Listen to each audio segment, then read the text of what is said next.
impartiality is his handling of Putana Rakshasi. So you're tipped off about this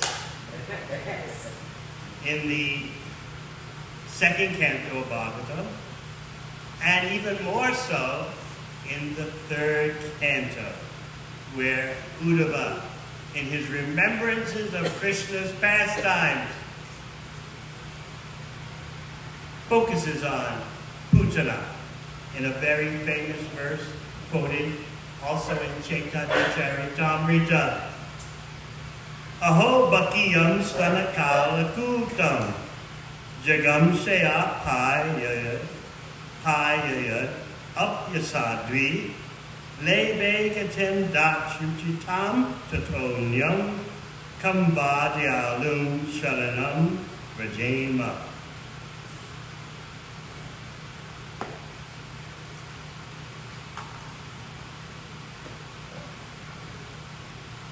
Alas, how shall I take shelter of one more merciful than he who granted the position of mother to a she-demon, Putana, although she was unfaithful and she prepared deadly poison to be sucked from her breast.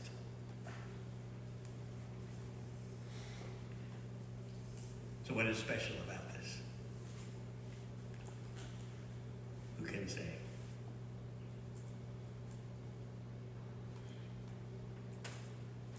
Why is Uddhava uttering such an exclamation? How can you find anyone more merciful? How can you take shelter of anyone more merciful than this personality, Krishna, who granted a mother position to Putana, although she came to kill her? She didn't have any devotion. She didn't have any devotion. She wanted to kill him. Yes. And still she received such mercy from him. So we'll hear the purport from Srila Prabhupada.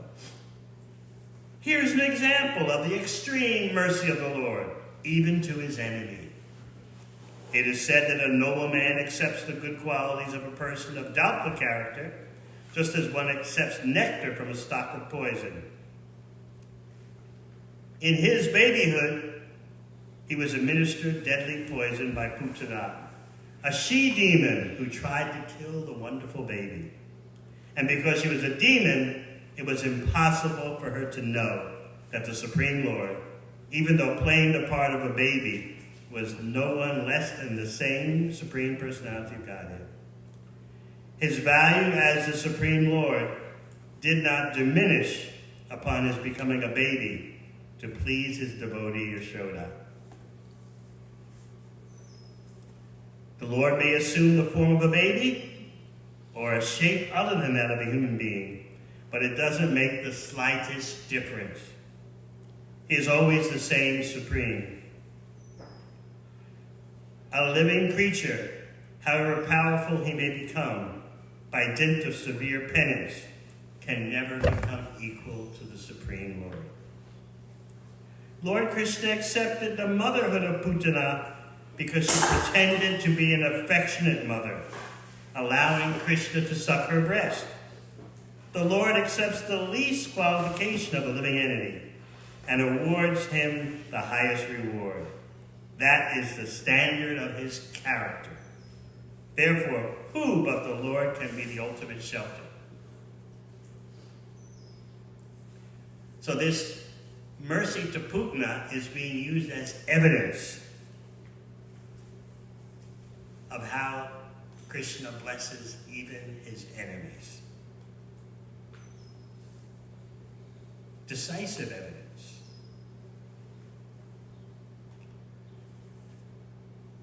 We can take a look at the 10th canto, where, at the spot where Putana is approaching baby Krishna to kill him. She's described by the Acharyas as being a mystical witch who had the power to fly through the air. Actually, if you look at the Sanskrit, Sanatana Goswami points this out. The Sanskrit in the second canto, where Putana first is mentioned in Bhagavatam, she's described as having her demoniac, her original demoniac form is an owl.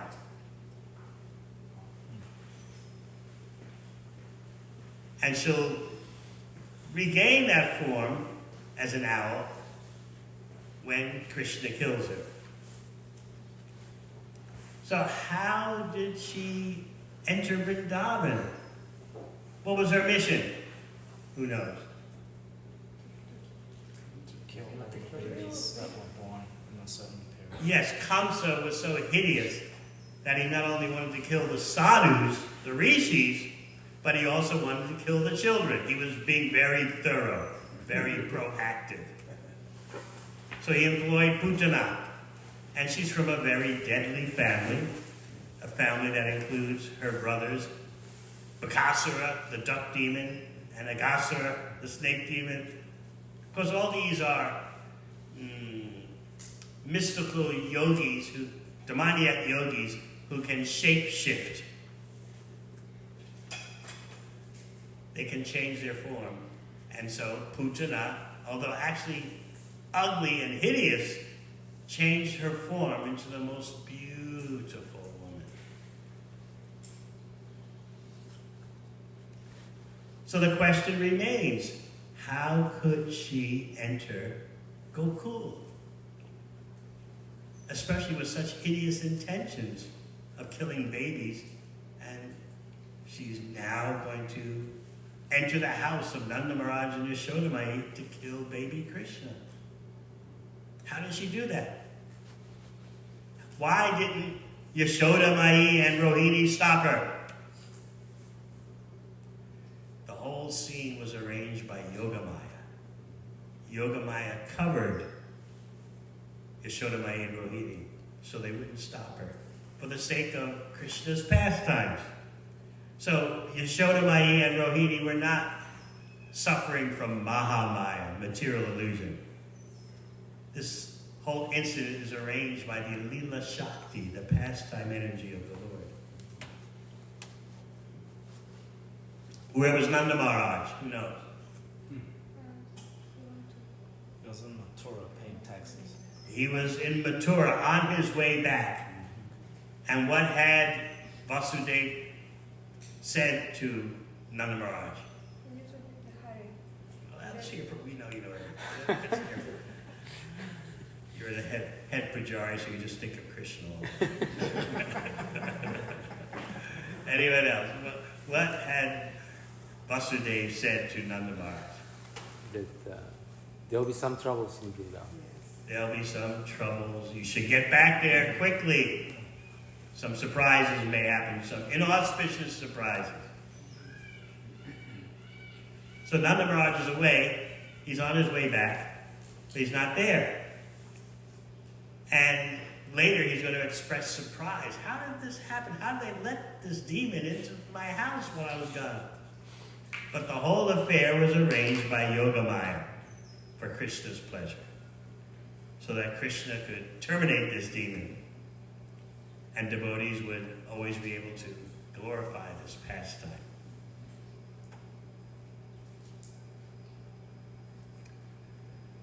So she entered the house of Yashoda Mai and Nanda Maharaj. Though Yashoda Mai and Rohini, along with the elder ladies of Braj, all thought, oh, she's so beautiful. Maybe she's the goddess of fortune, Lakshmi Devi. This is all arranged by Yogamaya. So she enters, and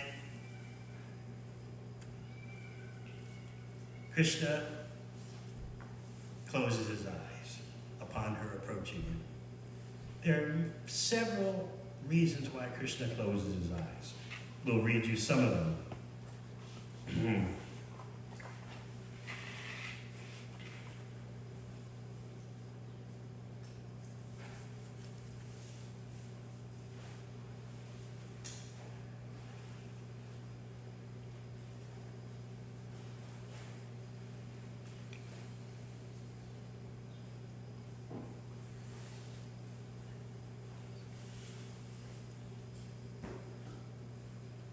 to say them from memory because I can't find the spot. One reason is, as we said yesterday, that Krishna's thinking, I have to kill this person. She's a woman and she's coming to me as mother. I'm closing my eyes to kind of diminish the drama of the whole situation. He also closed his eyes because she was so inauspicious. Another reason he closed his eyes was that he didn't want her to detect his power coming through his glance. So he closed his eyes.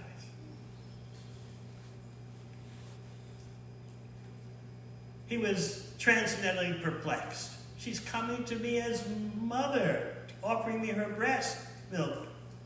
But I have to kill her because she's a demon. And she, Putana, was also a little perplexed. She couldn't understand the full potency of the child Krishna. So the Shastra says that she's like someone who takes a snake on their lap and thinking it's a rope. So she had no idea what she was in store for.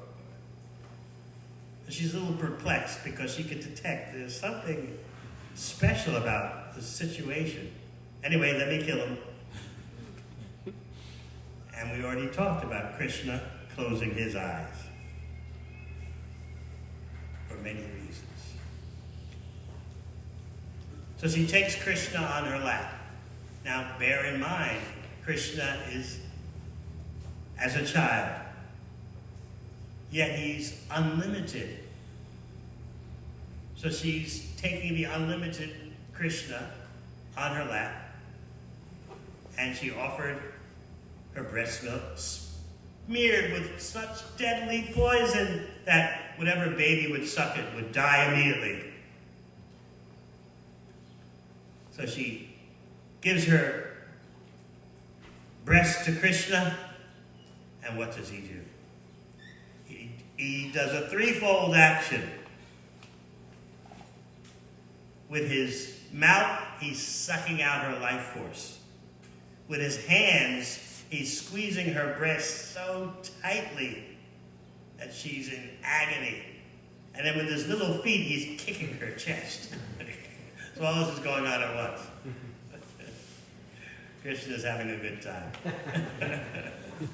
You can just visualize that. Sucking out her breast milk, her life force with his mouth, squeezing her breast with both hands so hard she's in utmost agony, and simultaneously kicking her abdomen in with his feet. And what is she doing? She's being kicked by the lotus feet of Krishna, but she's in agony, so she's trying to push the feet away. But she can't do that. The pain is so great that she runs out of the house with Krishna clinging to her. And she can't maintain her illusory form as a beautiful woman. So she reveals her form as a huge, hideous demon.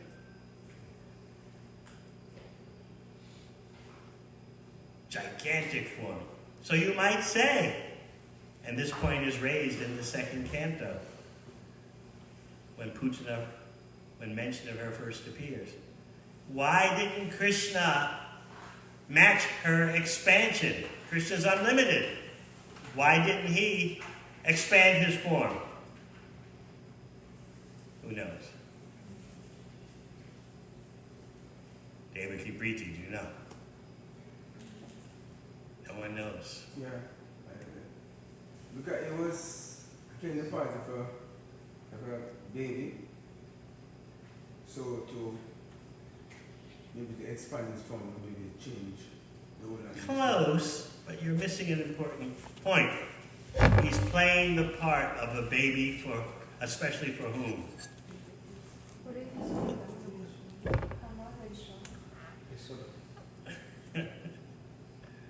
We know you know everything. You want others to have a chance. For Mother Yashoda, yes. Because if he had expanded his form, then what might have happened? Damodar Kata.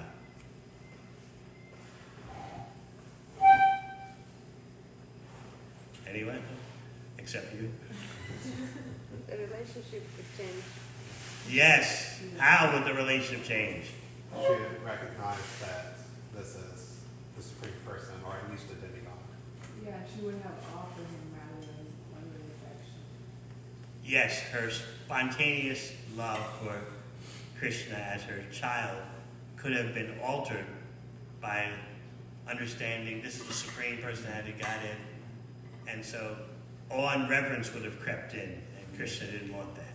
So therefore Krishna, in his childhood pastimes, always does inconceivable things while maintaining the sweetness of his childhood form. He does things in a natural way that a child would do, but what he does is inconceivable. He sucks a breast and sucks out someone's life air.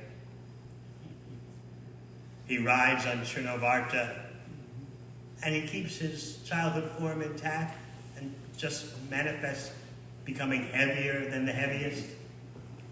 He swallows forest fires. He does all these inconceivable things while maintaining the sweetness of a child. So Putana is now revealed her hideous form. It's a huge form. And she's crashed down at the edge of the town.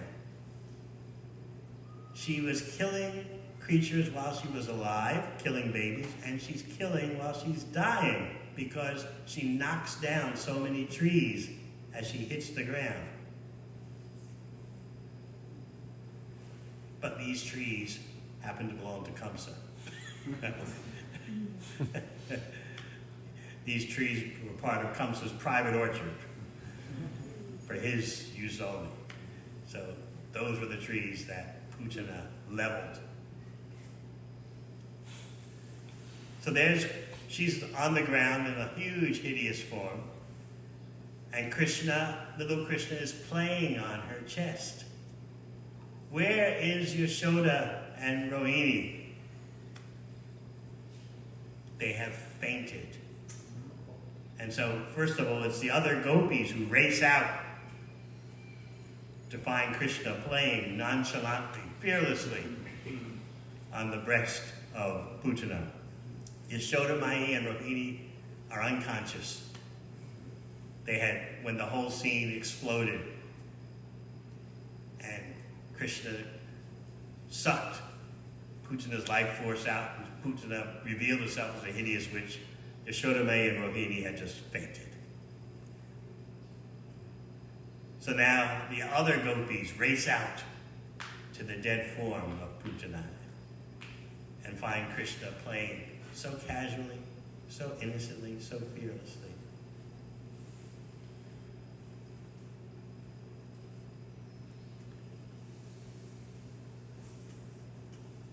And of course, Nanda Maharaj shows up with the cowherd men coming back from Mathura. And Nanda Maharaj is wondering, what happened? How did this hideous demon get inside my house? And he and the cowherd men with him began to think, Vasudeva in Mathura must have mystic power for predicting the future. When actually Vasudeva, there wasn't any special vision of the future. He had just analyzed the situation like a Kshatriya and calculated strategically there's probably going to be some trouble. So I wanted to read you some points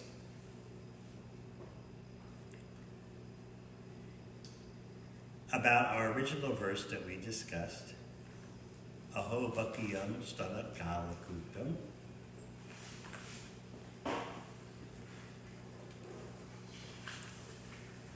So Vishwanath Chakravarti Thakur explains the astonishment of what happened. Putana wanted to harm Krishna. She came to him with the sentiments of a mother to poison him. Yet she attains a position in Goloka similar to the nurses of Krishna. A position similar to the nurses of Krishna. Sometimes it said, attained a position as a mother of Krishna or like a mother. There's fine print to this, because there's no way she's going to have the stature of Mother Yashoda or Rohini. So Krishna has two main nurses. Who knows their names? Ambika and Kalimbika. So Putana attained a position sort of like Ambika and Kalimbika. What does this incident show? This attainment by Putana. It shows that Krishna can give liberation and even bhakti to those who hate him.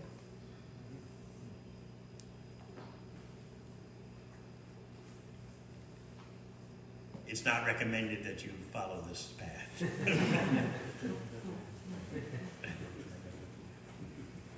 But she offered her breast milk to Krishna, and even though it was full of poison, to kill him. So Krishna killed her. He was not angry at her for himself. Why was he angry at her? Because she killed so many children. For himself, he was not angry.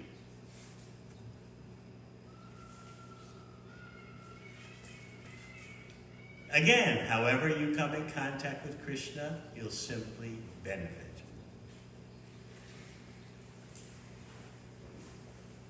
So let's underline this point. How this incident, this Leela, shows Krishna's impartiality. You come to me, you'll benefit even though you're going to die. And you get a position in the topmost portion of the spiritual world. A position like one of my nurses. Nurses are considered mothers. But there, as we said, is fine print. And especially Lord Brahma is going to ask questions about this. We'll go to the statement of Lord Brahma. We hinted at this yesterday.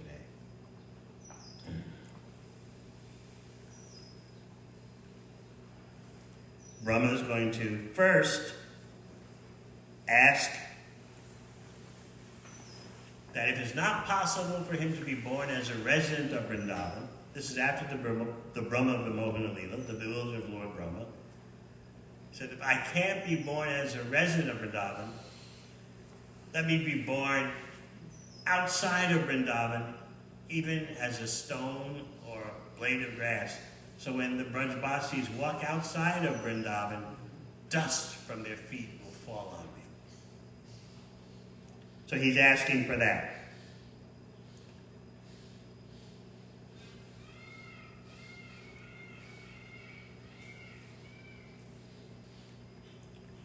He says, my greatest possible good fortune, this is Lord Brahma speaking, would be to take any birth, whatever, in this forest of Gokul, and have my head bathed by the dust falling from the lotus feet of any of its residents. Their entire life and soul is the Supreme Personality of Godhead, Mukunda, the dust of whose lotus feet is still being searched for in the Vedic mantras. So that introduces his concern about Putana. He's saying, in effect, all right, Krishna, you don't want to comment on whether I can attain the dust of the feet of the Brajbasis. All right, you don't want to really answer that, I can see. It may be unattainable for me. It may be beyond the capacity of Lord Brahma. Actually, at the end of Brahma's prayers,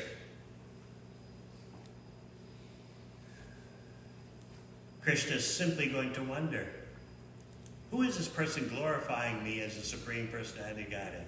I'm simply a cowherd boy. Who is this four-headed creature?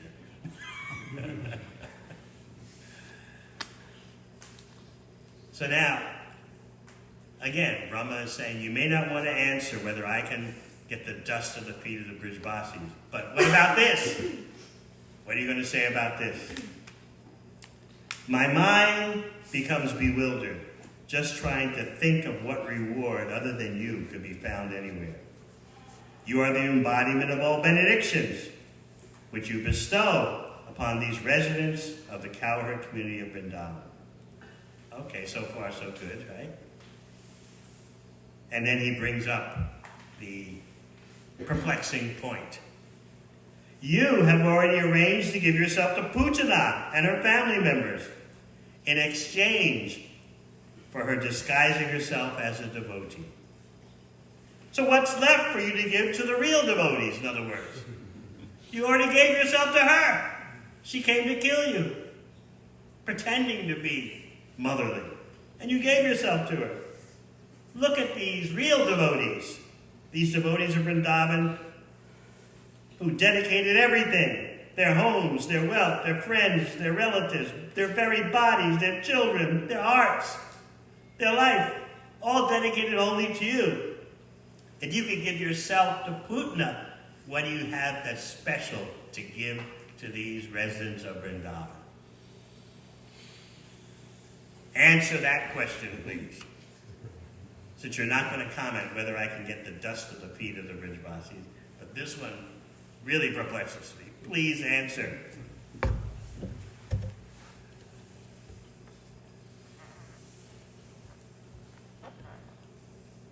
So Krishna answers that I already gave them, the Brijbasis, their suitable reward. They have my childhood pastimes. They can treat me as a child in Vrindavan.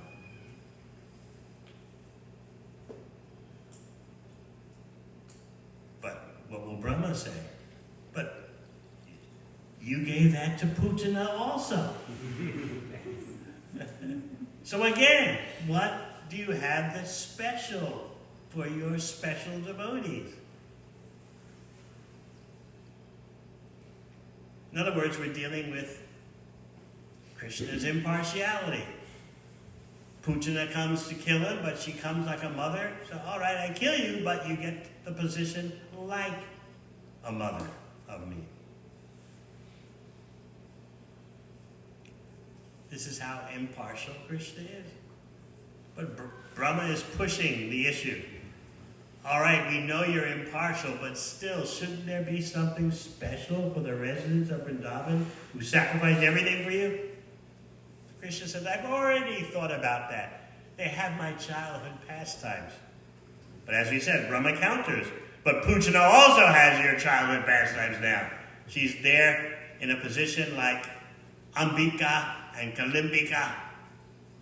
So he's pushing. Do you have anything special for these devotees who love you so favorably and given you everything? Their hearts, their lives, their families, everything.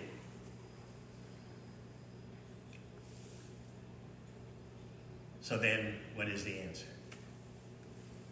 What do you think? Brahma says, I think there's no answer. You are indebted. You gave yourself to Putana, and you're in debt to these Brijbasis. You can't give them anything special, so that means you're in debt. But there's a secret sequel, a secret sequel. A secret that comes after that. And Krishna explains that these dear residents of Vrindavan, I can come under the control of their love. They get pure prema, which Putana can't have. And then the Acharyas reveal, as I spoke yesterday, that Putana, as a nurse in Goloka Vrindavan, is in a section in which Sukhaishvara, happiness and opulence, mixed with the praying. Not the pure praying, Kevala praying of Krishna and his closest intimate associates. So there's special sections in the topmost planet of the spiritual world where there is some trace of awe and reverence and majesty. And that's where Pujana has her role as a nurse for Krishna. She doesn't take the position of Ambika or Kalambika, can't do that, but she has a position like them. But it's not the Kevala praying, the pure, spontaneous praying of Braj, where the residents simply love Krishna because Krishna is all attractive, infinitely attractive. They don't theologically speculate. We love him because he's God. We love him because he's all-powerful. No, they just are drowning in the sweetness of Krishna. So Pujana gets a trace of that as a nurse in her particular dimension of the topmost planet of the spiritual world, but she doesn't get the exact immersion in praying that Mother Yashoda and the elder cowherd ladies have. The ones who, when in the Brahma Vimohana Leela, had a chance to nurse Krishna because Krishna expanded himself as their own sons. And so they had a chance to nurse Krishna, treat him with affection. They get the Kevala brain. But Pujana is in a slightly removed district where the Sukhaisvara, the happiness of opulence, has a role to play. Still, Krishna's impartial. At the same time, he reserves something special for his spontaneous, pure devotees.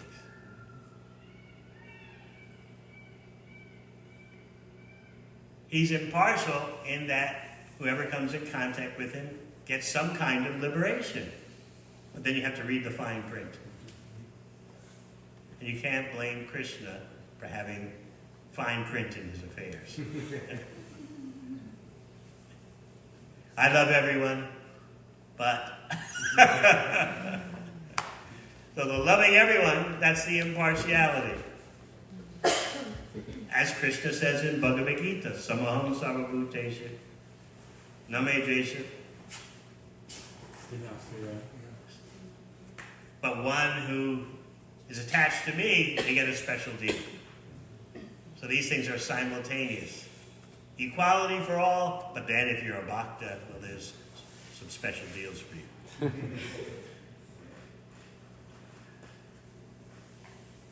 All right, any questions?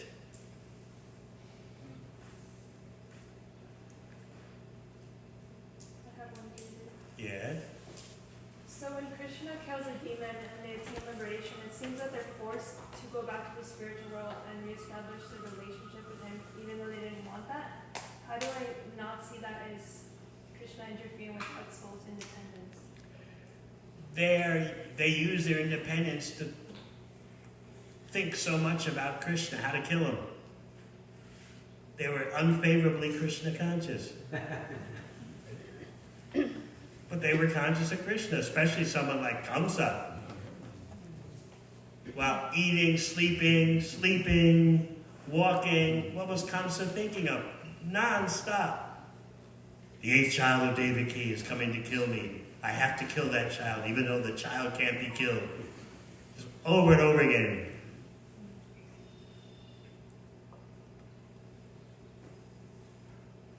So Kamsa is setting such an example of how to be unfavorably Krishna conscious, but he was conscious of Krishna, just the wrong way. That's why, as we said a few nights ago, Narada Muni will eventually get to that in the 7th canto, in this first chapter that we're talking about. Narada Muni says, oh, if I could only have attachment for Krishna with the intensity that these demons hate him. You ever hated anyone in your life? It's a real passion. I hate your guts.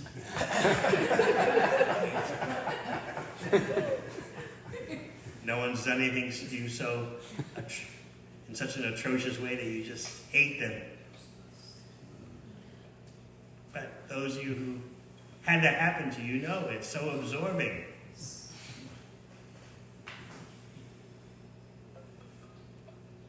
Who has an experience they can relate? You can relate. Anyone? Everyone is all sadhu-like. No one's ever hated anyone. Yeah. Oh, I should have to say something. Only if you want to. I don't want to ruin your reputation. He's volunteering. Yes. So, while at school, what we call the primary school, that's up from the little ones. So the teachers went out for a seminar, and the instruction was anybody that misbehaved would have gotten. The instruction was? Any person that misbehaved. The person that Misbehaved. misbehaved. Yes. We've gotten some flogging. Flogging, whipping, beating. Yes. Yeah. No, I was on my best behavior that day. Yes. Unfortunately, there was a list, and my name was on the list. And before I got the flogging, she said to me, I know you usually behave properly, so what happened? I said, no, I am not, I'm not one of those. He said, well, your name was on the list. And the person who I suspected or felt that gave the list was an old friend. He became one of my supervisors. And I hated that girl for years. Then one day I said to myself, this doesn't make any sense. I got the beating. I didn't misbehave. And her father is my best friend. He's my mentor. So I dropped it, but I had it for years. So I hated him. You say now he's your mentor? Yeah, her father was my mentor. So I said it couldn't work. Both couldn't work. So I dropped it. So So it's an intensity. That's my point I wanted to get at. I'm trying to think, who have I hated?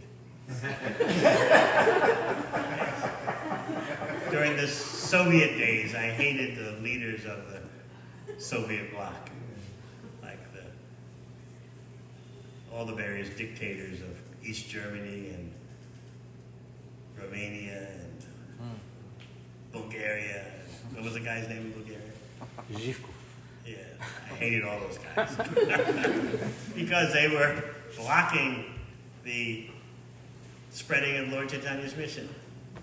That's, according to the acharyas, that's the proper use of hatred and envy. Especially the guy who ran East Germany. It was a prison camp.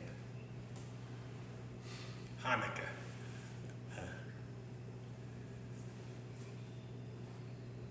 So hatred takes energy. It takes focus. And these special demons hated Krishna in that way. Putana's hatred is not described.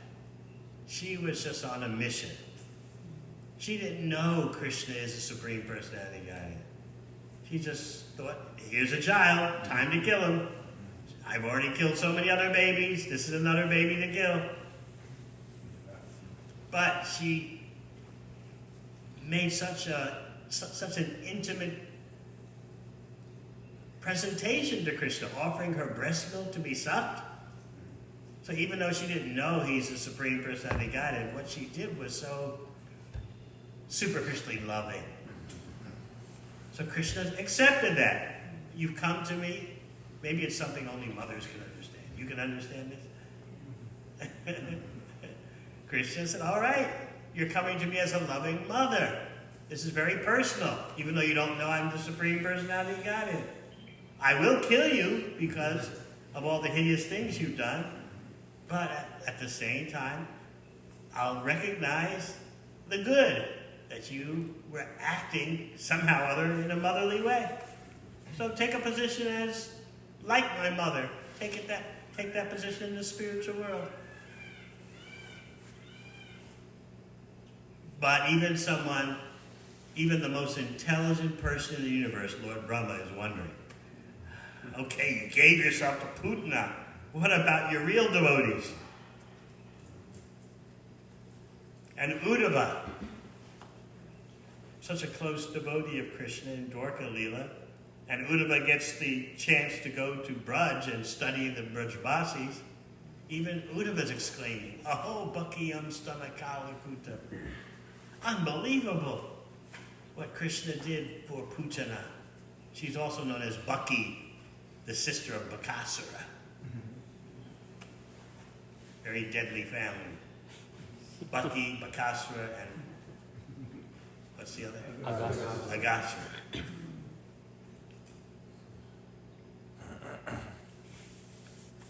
Yes.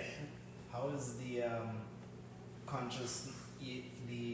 consciousness of Kamsa and Putana different from the Aropita of just ordinary three modes of mature nature, thinking Krishna in the wrong way? Well, Kamsa's different than Putana. Putana, she wasn't absorbed in the whole asarika bhava, the whole bhava, emotional state of hating Krishna. But her mission was very deadly, at the same time very intimate. So she's not the same as, who else did you mention, Kamsa? Kamsa thought about Krishna night and day. Vishnu, I gotta kill him. His absorption was not hatred, it's particularly and fear. Kamsa's fear. You ever been afraid of anything so much that night and day you thought of it? Like what? Failure. You would fail in your studies at school. Well, just whatever task I commit to, I think about failure first. You think about failure first. So you became so possessed with that. I cannot fail. I cannot fail. That's an interesting one. You were too young to have fear of the police in South Africa. Yeah. You missed that era. Yeah, by that time there were those.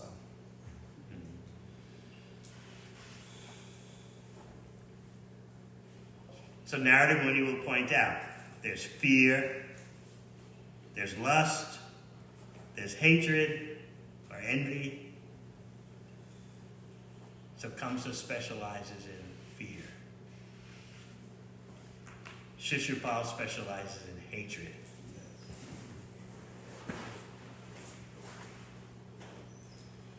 The gopis seem to specialize in lust, but of course their emotional state has nothing to do with lust, but it resembles that.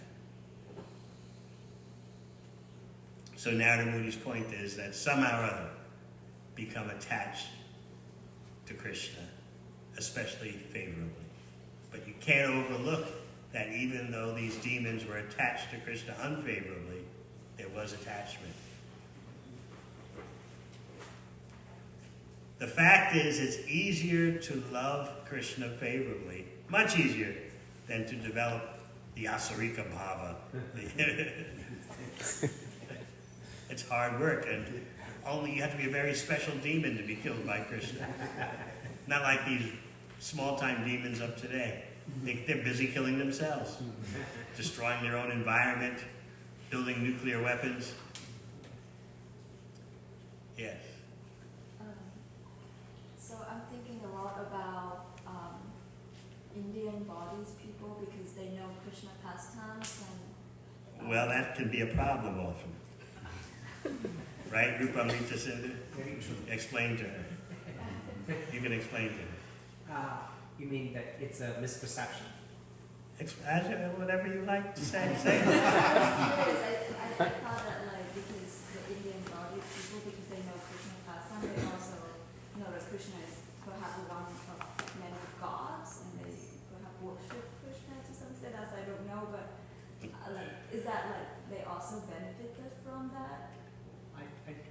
answer the last part of your question, but I think in terms of the perception that you have, that Indians know about Krishna's pastimes, and that they are worshipping Krishna even as one of the gods, that seems to be, in my view, I don't think that's true.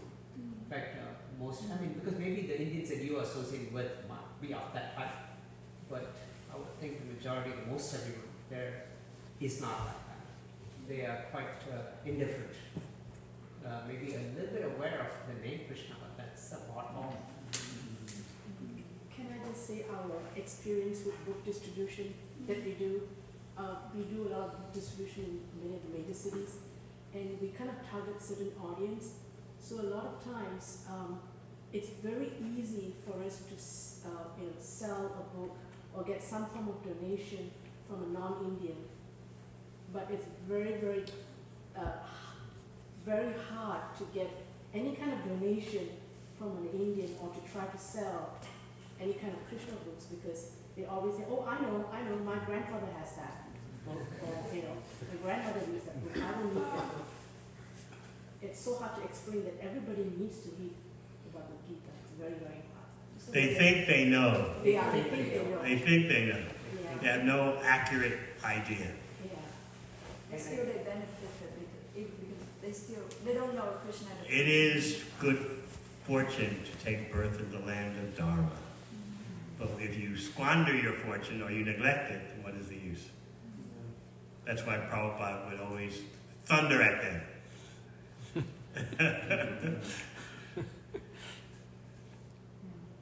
That they're turning their back on their storehouse of knowledge and culture.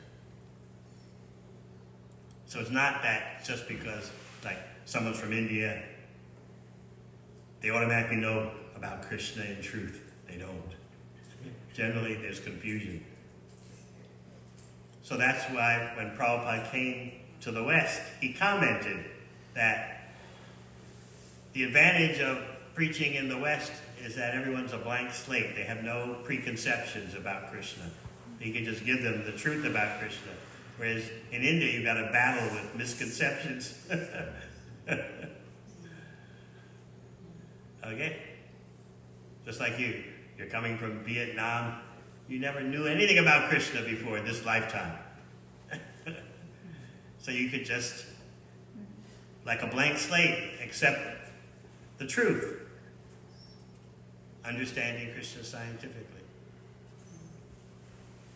I often give the example of a classical piano school in Vienna, Austria. They have 2 tuition rates. One rate is for if you've had piano lessons before, and the other rate is for if you never had piano lessons. So if you had piano lessons before, you pay a higher tuition because they have to unlearn you. You understand? So in your case, we didn't have to unlearn you. I don't know, maybe you had some Buddhistic notions? Unconsciously. Yashodeva. Niraj, what is the result of people who are obsessed with atheism, like Dawkins or Hitchens or something? They're constantly meditating on God with hatred, like Kamsa, but not Krishna specifically. Do they benefit in any way? They just have a hellish destination. They have no thought whatsoever of Krishna. Like Maharaj Vena. He's like a Dawkins. The 4th canto, you know Vena? But he had not one trace of personal connection in hatred of the Supreme Personality of Godhead. So when he's cursed by the Brahmanas, he just goes to hell. That's what Diti was worried about when Kashyapa told her, you pushed me into conceiving children at the wrong time.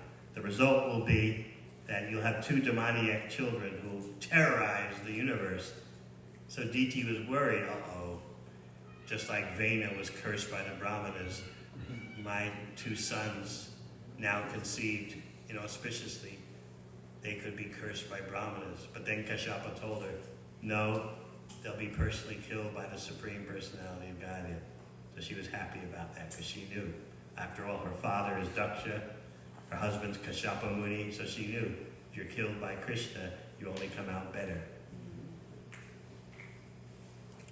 But these ones like Dawkins and Christopher Hitchkins or something, Hitchens, they're small-time demons who have no personal trace of any connection to Supreme Personality of Godhead. Most persons aren't like that. The atheists describe different categories of atheists. You could be the coerced atheist, just like in the Soviet bloc. You had to adopt that position if you wanted to advance to the Communist Party ranks. That's called coerced atheism. But what the atheists want, they call organic atheists. Those who have thought about it and who have adopted it in a natural way, not coerced. And they don't like the wishy-washy apatheists, combination of the apathetic, the apathy and theist, I've explained before. Apatheists. We never think about God, whether there's God or not. It just never crosses our mind. What's that got to do with anything? Jesus? Who's that? Latin American baseball player?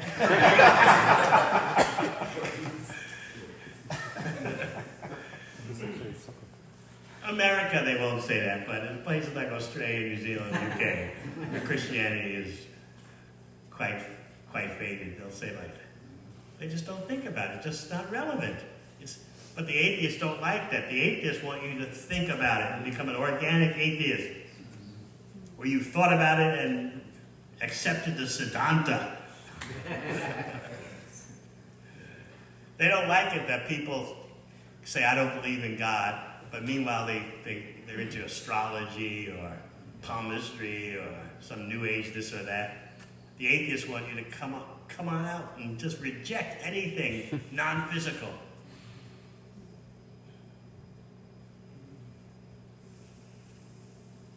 So those kind of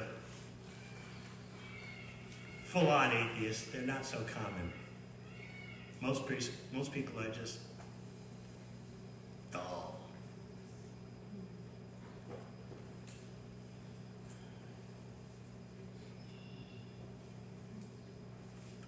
Anything else? Yes.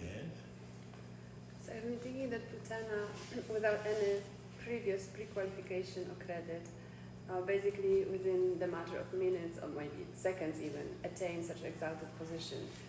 And then I'm thinking about my position of aspiring devotees in Kali Yoga, that it seems that for us it's much harder to come back to spiritual world. There's so many more requirements. It's actually easier. In this most degraded age, you have the quickest and easiest way to go back to Godhead.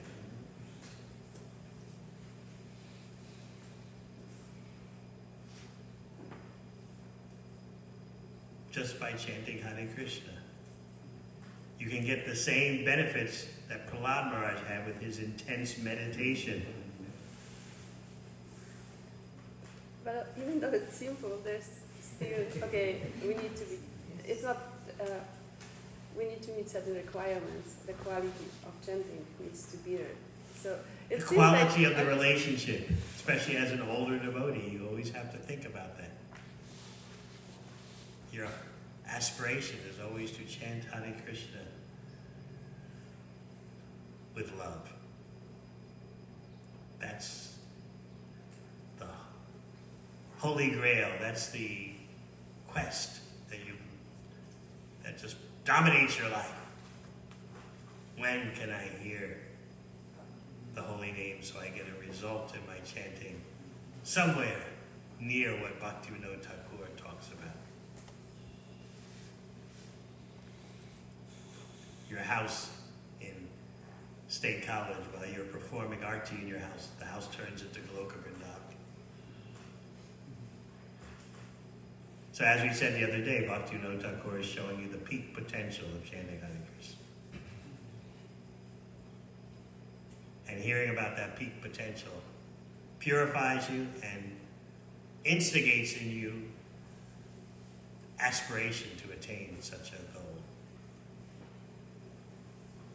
So it's not futile, it's not hopeless or purposeless to hear about such extraordinary attainments. You had your hand up? You did, yes. I was thinking, Maharaj, so if we take like the great spiritual personalities like yogis and jnanis, it looks like they are performing so much austerities, and Putana just for like few moments got something much higher than what they are achieving. So someone may say it looks a little bit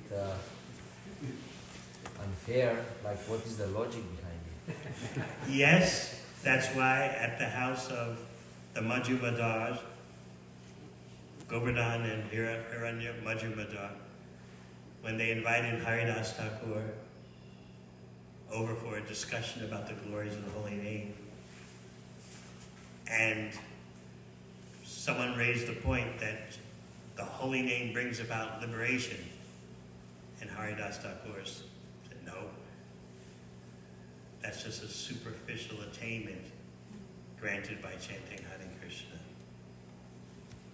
The real purpose of chanting Hare Krishna is love of Krishna. Just a dim reflection of pure chanting gives you liberation.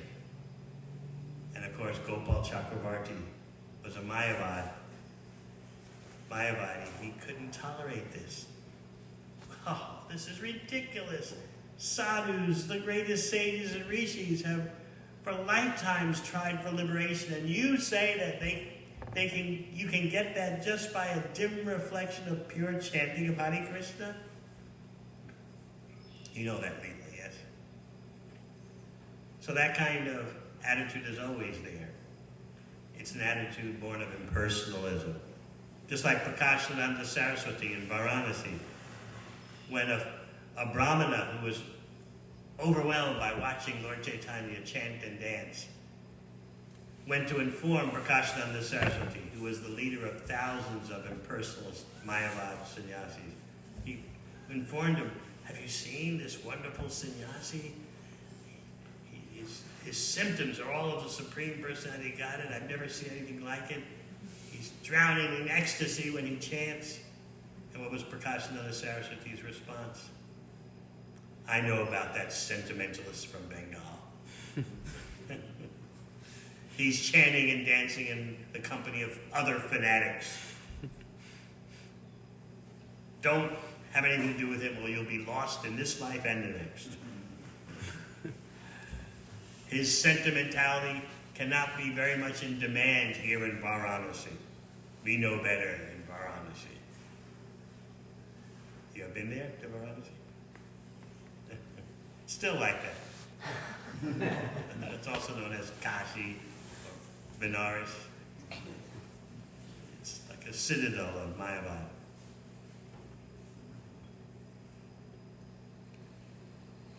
Yes. In the Ramayana, we read that the sister of Ravana meditated on Lord Ram with lust, where she thought about it. Was she also liberated by that meditation? You'll have to ask her.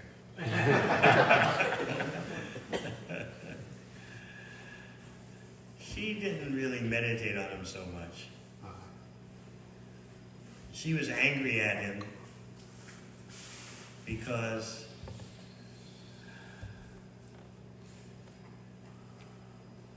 Sita had him and not her. That's why I said to be benefited by attachment to Krishna in some negative way, it's not common. It has to really be intense. She wasn't that intense. She was just routine lusty. She thought he was an ordinary person with an ordinary wife.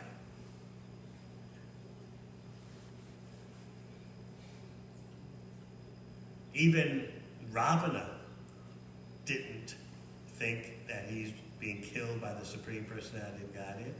We discussed the other day. Ravana took it that this is someone who, through karma, has become so powerful. He didn't think clearly about who Ram is. He's just thinking about Sita.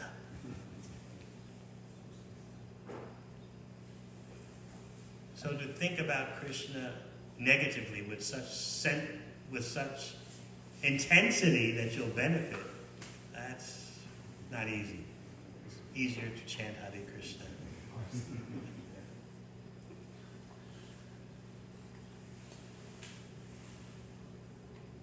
When you have read Laghu Bhagavatamrita? Not yet. Well, there, I call it the Handbook of the Avatars. There you find out all these details. Like Devamrita Thakur is quoted in Laghu Bhagavatamrita. He says, who but Krishna can give love of God even to the creepers? So then there's fine print to that. Because what did the creepers do in the forest during the appearance of Lord Ram? On the particular occasion of Ram being banished to the forest, the creepers in the forest wept. But that was only one time. But in Braj, every day the creepers are crying out, even though Krishna is there. They have his presence. The trees are showering sap. The twigs and branches of the trees are standing up in ecstasy. Every day. So what happened once in Ram Lila, the creepers demonstrated such ecstatic love of Krishna, feeling separation because Ram is being exiled. That happened once, but it's a daily occurrence in Vrindavan Lila. So Bilvamangala Thakur notes that. Who else but Krishna can give such ecstatic love?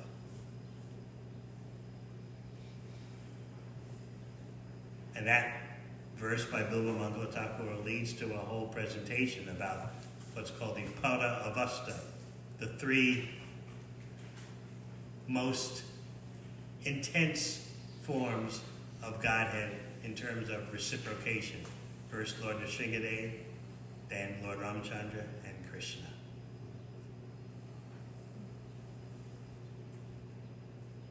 Anything else? Yes, Jagannath Pandit Prabhu. Maharaj, I think I remember hearing something about Krishna was fulfilling Putana's desire from a previous life as Balimara's sister. She was saw Vamana Devi and had these motherly sentiments, but then when he took everything away from Balimara, then she wanted to kill him. Where is that found? I just remember hearing it. It's not in the commentaries in the Putana chapter of Bhagavatam. There's endless fine print. So be good to find out where it's from. There's endless backstories. Just like the sons of Devaki who were killed. They have a whole backstory about that. We don't want to get so caught up in all the fine print that we lose sight of the bhava of the lila. Sometimes devotees overdo it. Chasing detail after detail after detail, and they miss the imprint of bhava of the lila on their heart.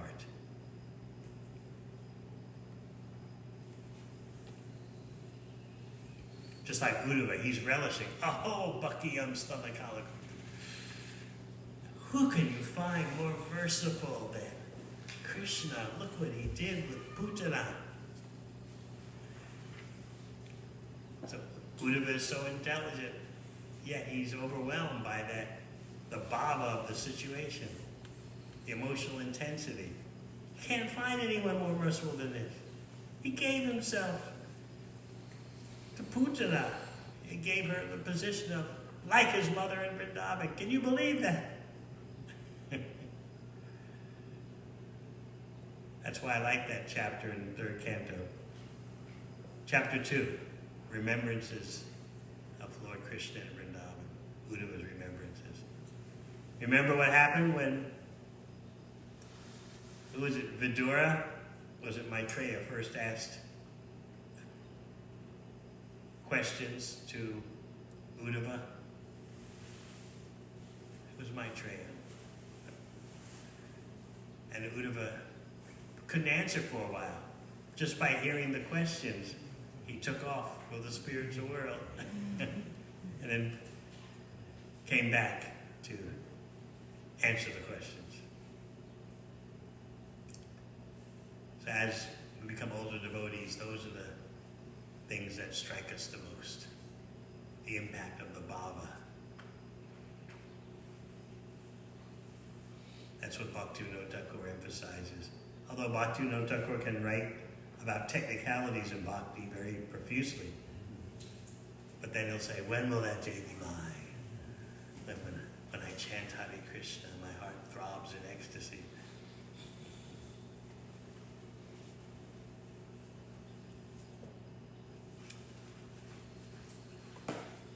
Anyone else who hasn't asked a question?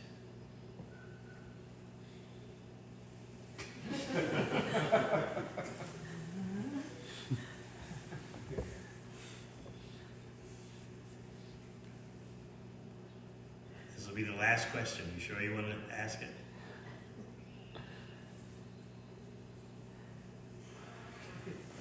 Anyone else would like to? You also asked a question before.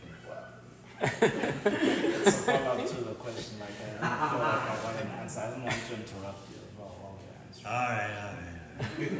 I didn't satisfy you. It's just I don't understand how the fear that Kamsa felt towards Krishna, that seems to be material, just as Aropita, material imposition on Krishna, it's also material, but one is intensifying. So Aropita is not intensifying. He knew he had been killed by Vishnu before.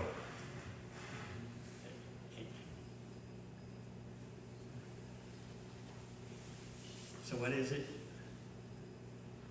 What is it that you... So it's that's really it, is that can Aropita, which is that when he got initially killed at the churning of the milk ocean at Kalinemi, why did that like intensify? And then other people who are transmigrating to different bodies with material imposition on Krishna, it's not intensified. Like why does... Kamsa is a special character. That's why it's recommended. Don't try to approach Krishna through these other motives other than a favorable motivation. It's exceptional. Don't do it. These are exceptional cases. It's not an ordinary thing to attain closeness to Krishna by hatred or fear, or envy.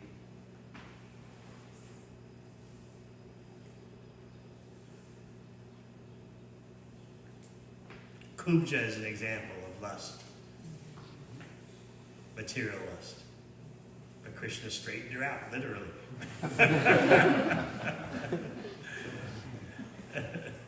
She propositioned Krishna right on the street in front of his cowherd boyfriends. Right? She was even pulling on his cloth in the street, which these days is nothing, of course. In a civilized human society, is considered atrocious. So she's pulling on Krishna's cloth. Oh, come with me. But Krishna doesn't even respond to her directly. He looks at Balaram the cowherd boy and responds, certainly for young men away from home, it would be very nice to accept your proposal, but... So he's not even looking at her when he says that, showing his detachment. What would you have done?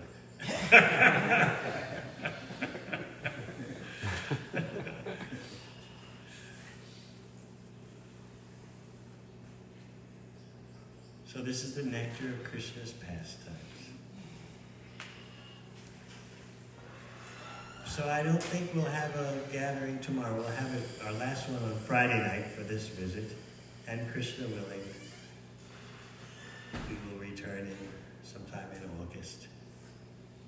But these sessions are very relishable for me, and I'm glad you all have an interest in hearing about Krishna.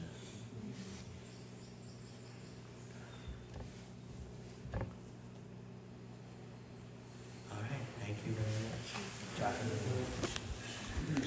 Devamrita Swami Maharaj. Jai.